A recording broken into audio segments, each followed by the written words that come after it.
इस प्रॉब्लम में एक ऑब्जेक्ट है जिसका कि मास m है और वो इनिशियली रेस्ट में है इस हॉरिजेंटल प्लेन में, तो u इक्वल्स टू 0 हो जाएगा यहाँ पे। ये एक स्मूथ हॉरिजेंटल प्लेन है। इसके बाद इस पर 2 न्यूटन का फोर्स सर्टेन एंगल पे लगाया जाता है जिसे कि अभी थीटा कंसीडर किया गया है।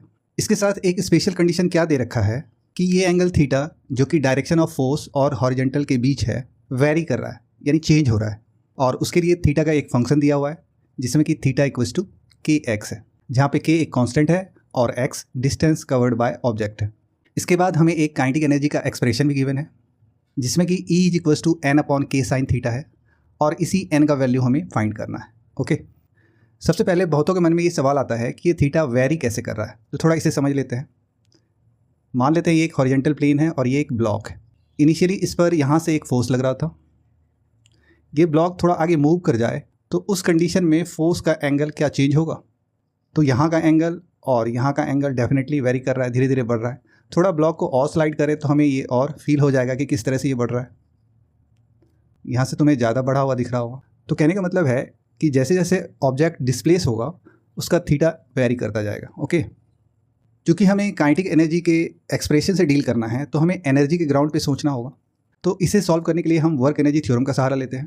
तो according to work energy theorem, work done by all forces is equals to change in kinetic energy.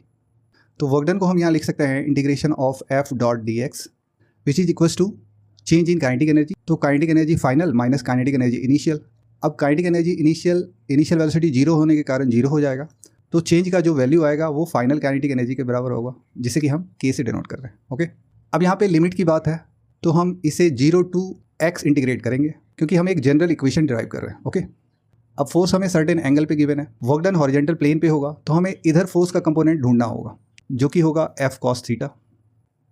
Force हमारा 2 न्यूटन गिवन है तो यहाँ हम लिख सकते हैं 2 cos थीटा। तो इसको आगे फर्दर सॉल्व करते हैं। k is equals to integration of force का वैल्यू 2 cos थीटा की जगह हम kx यूज कर लेते हैं dx, और लिमिट हमारा 0 टू x रहेगा।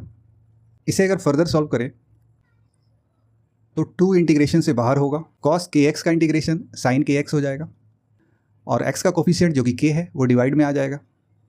इसके बाद हम इसे लिख सकते हैं 2 sin kx अपॉन k, तो ये हो जाएगा 2 sin kx की जगह हम थीटा यूज कर सकते हैं, थीटा अपॉन k।